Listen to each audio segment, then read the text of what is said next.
First, we have a talk by Dr. Subramanya, Chief Intervention Cardiologist from K.S. Hegde Medical College.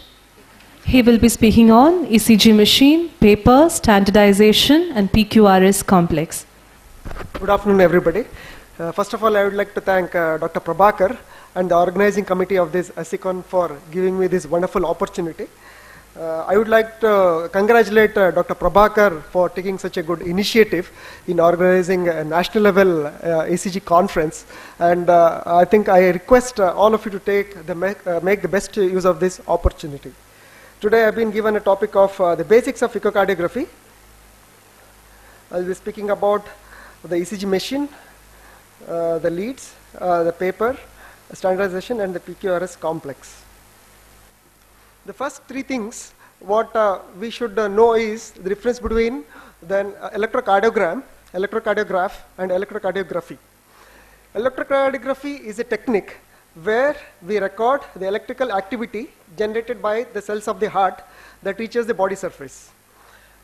The graph which is obtained is called as an electrocardiogram, and electrocardiograph is a machine that records this ECG, and it consists of a sophisticated galvanometer that detects and records the changes in the electromagnetic potential between a positive and a negative pole.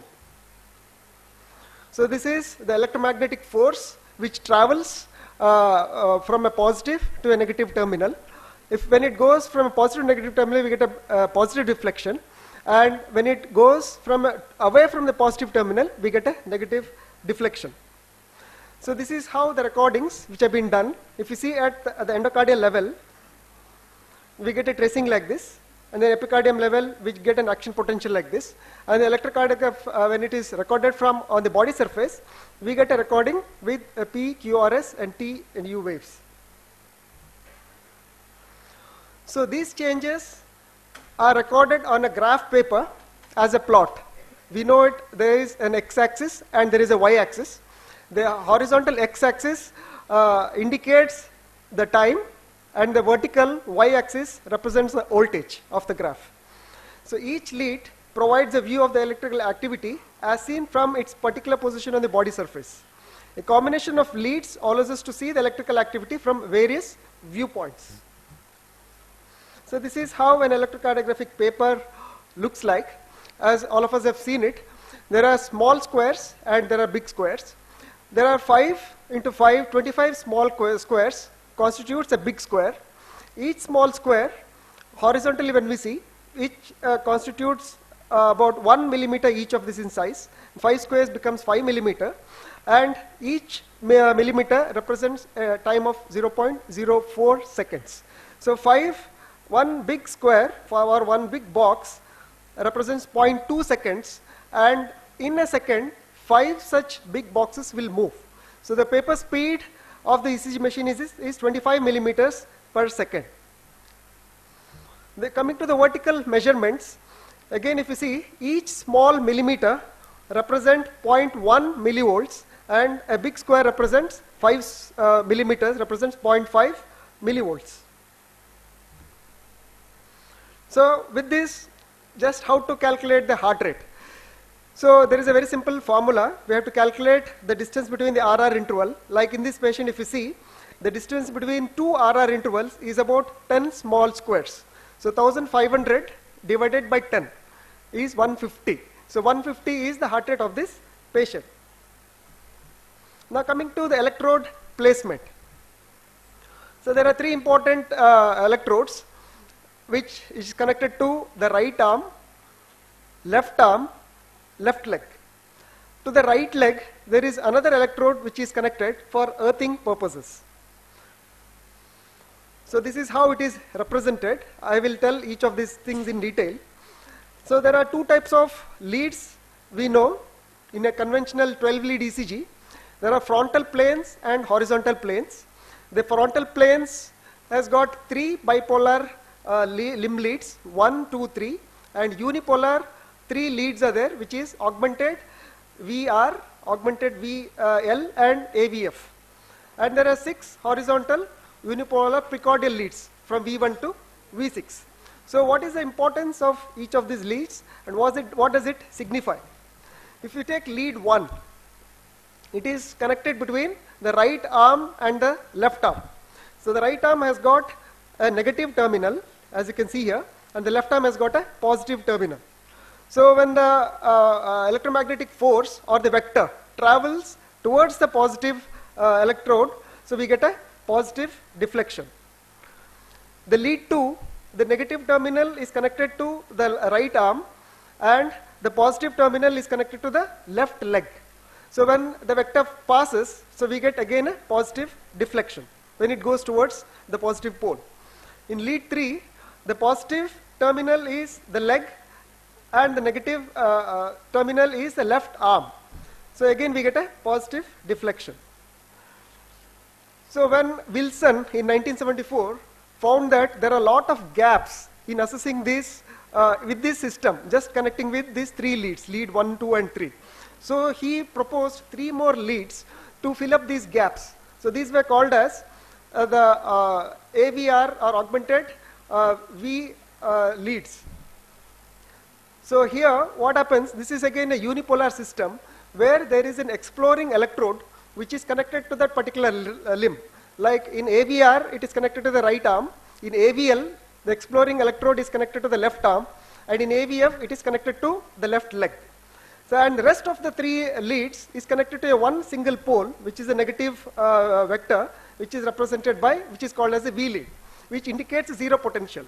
So whenever the electromagnetic force travels, so we get a deflections accordingly. So what happens in AVR, since the deflection is going from the positive pole is connected to the right arm, the deflection goes from below up, so which is going away from it, so we get a negative deflection in this, in AVR. So all the waves are inverted in this.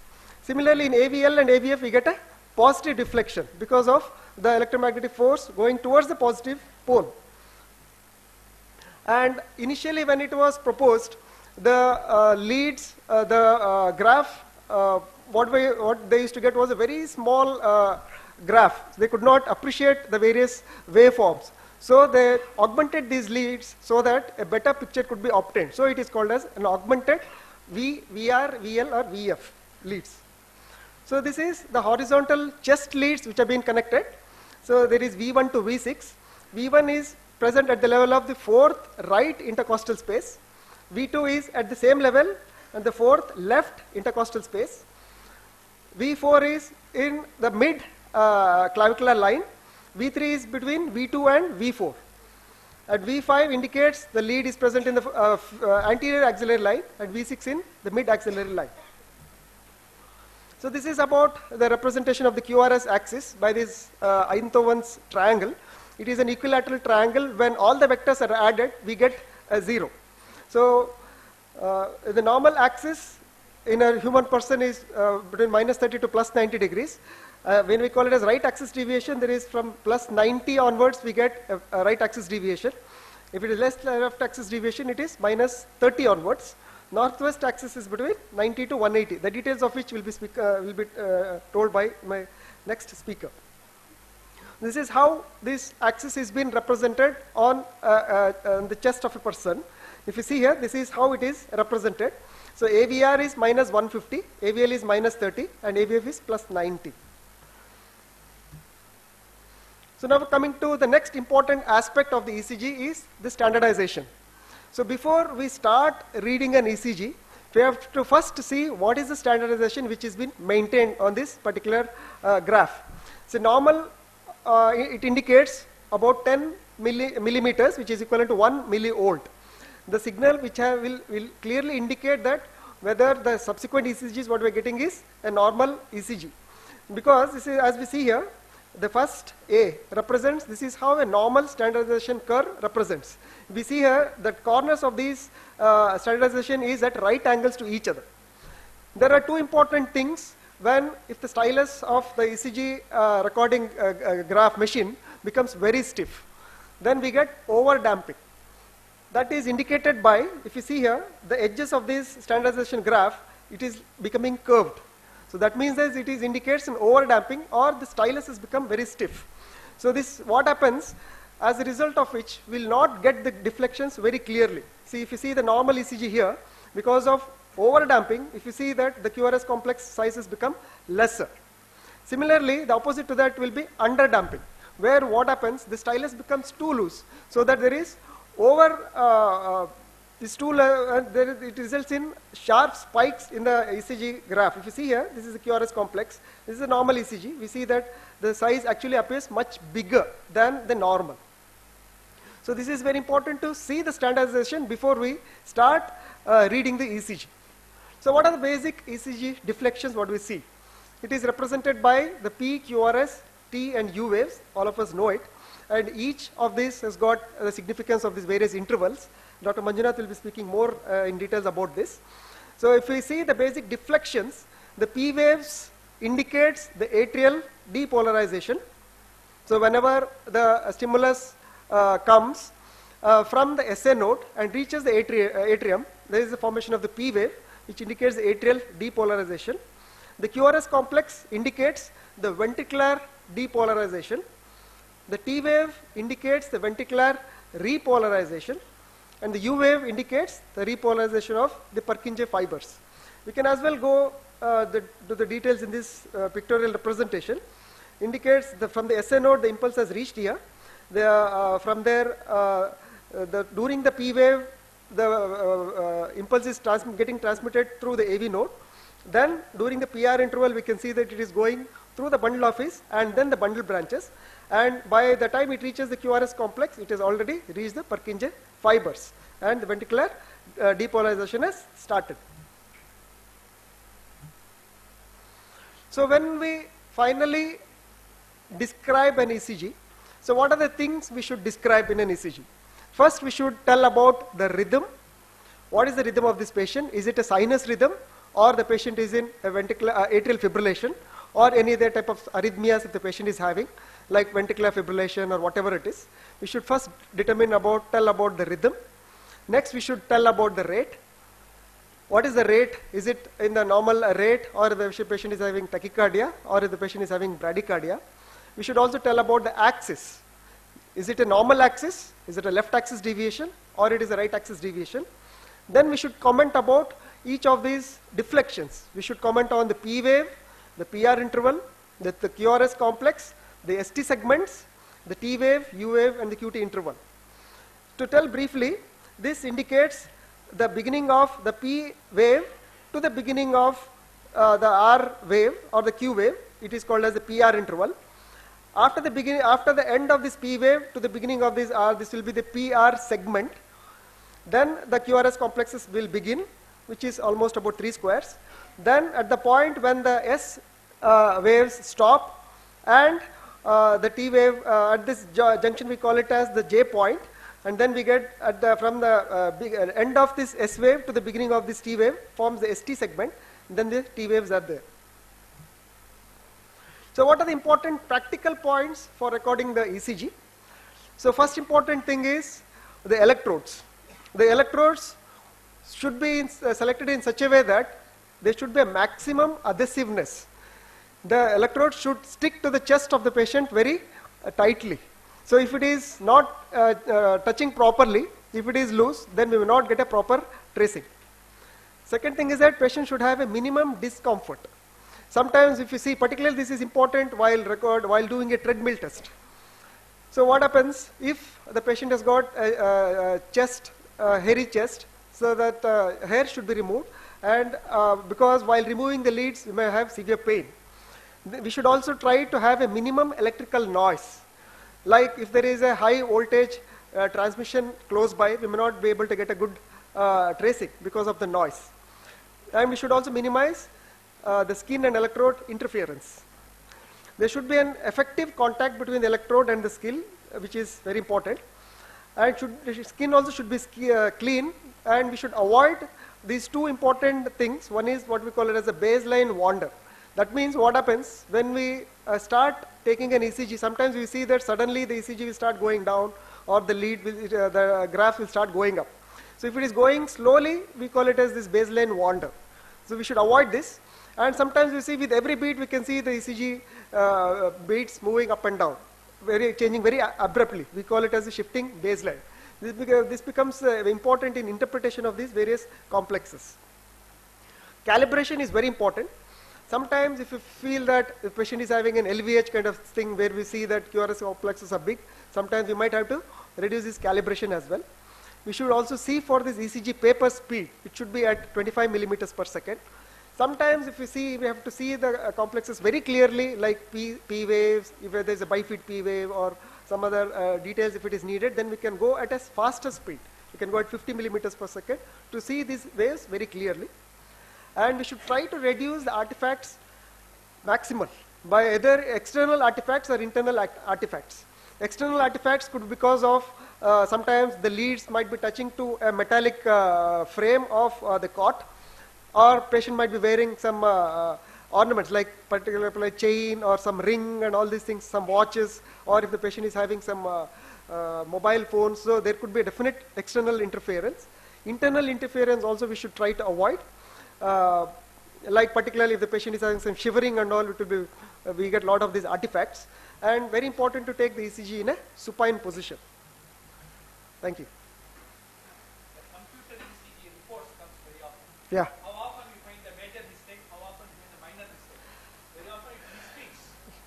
That's what. See, the clinicians, the patient's condition has to be correlated with the ECG what we get. See, many of the times we see that the early repolarization changes, particularly the ST segment elevation, it might be interpreted as an anterior MI. So we should be very important to correlate it clinically to come to a diagnosis. So it will fairly give us a, this one like that QT interval prolongation and all it will give us, because usually we miss this. So all these things we can see, but most of it we should base it on the clinical correlation with the patient.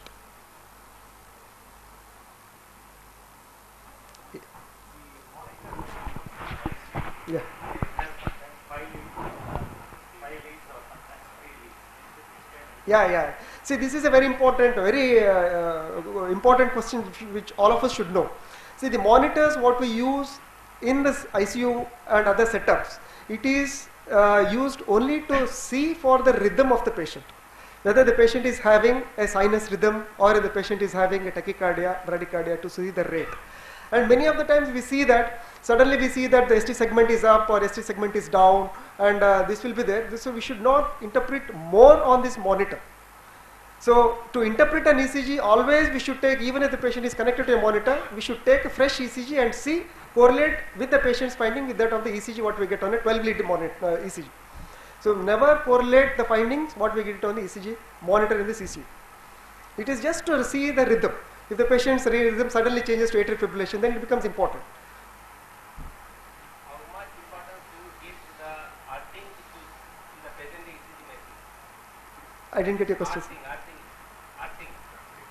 Earthing, see, all the present day ECG monitors, if you see, we have 4 color coded leads which are connected. So one of these leads which are connected to the right limb is an earthed lead. On that, each of these ECG leads, if you see that, even with the color coding, there is right RA, RF, LA and RF will be written, and left foot also will be written. The lead which is written with the RF is used for earthing purposes, which is very important. But earlier it is also at the same quality, but their earthing was done in a separate way.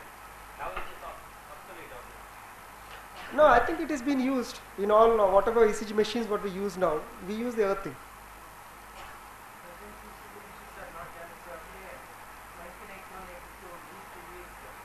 Earthing, separate earthing. Yeah. No. Present ECG machines have got a separate limb which is connected to the right foot, which is used for earthing purposes only. Earlier it was different. If I am correct, earlier it is also at the right foot connection. It was an indifferent lead we got. I exactly don't know the details of this, because what we usually use is this color coding, and with the right foot we use it for earthing. Thank you, sir.